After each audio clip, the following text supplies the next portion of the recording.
लिपली पोतली बखरियात जगमग जगमग करैयो बहिनी भरी में बदसली पलंगियात रानी जैसो वही रानी जैसो वही बहिनी से ही से जिया सोमई रानी नीदरिया न लागई नीदरिया न लागई बहिनी से ही बरी सोई बझिनिया नीदरिया न लागई नीदरिया न लागई अंगना बटोरत चरियात बाबा कैलउड़िया चरिया देना दे तू अपना ललनवा अपन कही मानितिया अपन कही जानितियो चरिया देना दे तू अपना ललनवा अपन कही जानिति बाबुल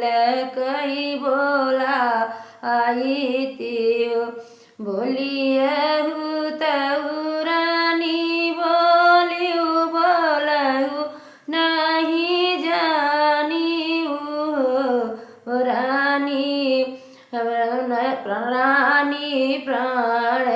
से प्यारा ललनवा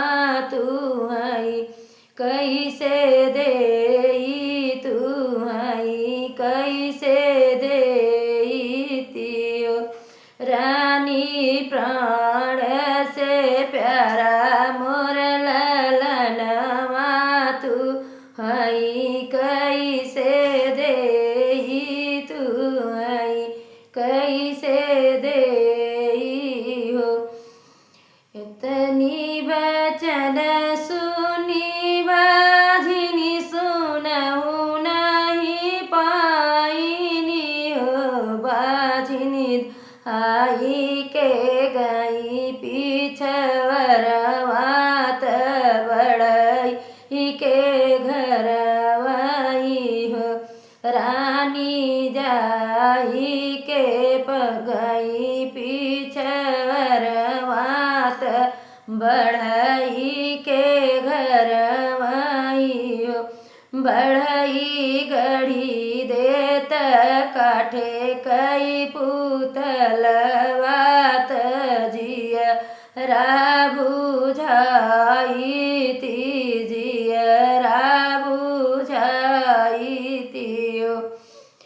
सजवई बढ़ई गढ़े पुतलत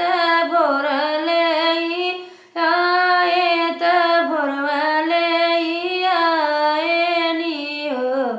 सजवई बढ़ई गढ़े पुतलत भोरवलई आए नियो बहिनी बढ़ई के कैली विदाई बेहसी बढ़ई घरे गए बेहसी बढ़ई घरे गए हो अंगने में दसली पलंगिया त पुतला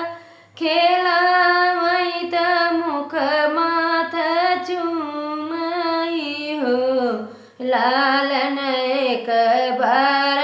रोई के सुनऊ त बझिनी घरे सोहर बझिनी घरे सोहर हो लालन एक बार रोई के सुनऊ त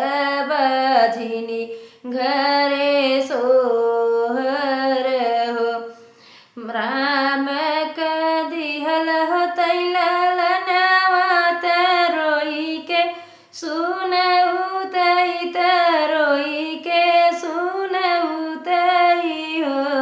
बहिनी लहरा गड़ल पुतर अतरुई नाही जानई तरुई नाही जानई हो। बहिनी लोहरा के गड़ल पुतलवा रोई नाही जानई रोई नाही जानई हो। अच्छा लगे तो लाइक करना, कमेंट करना, शेयर करना, कमेंट में बताना।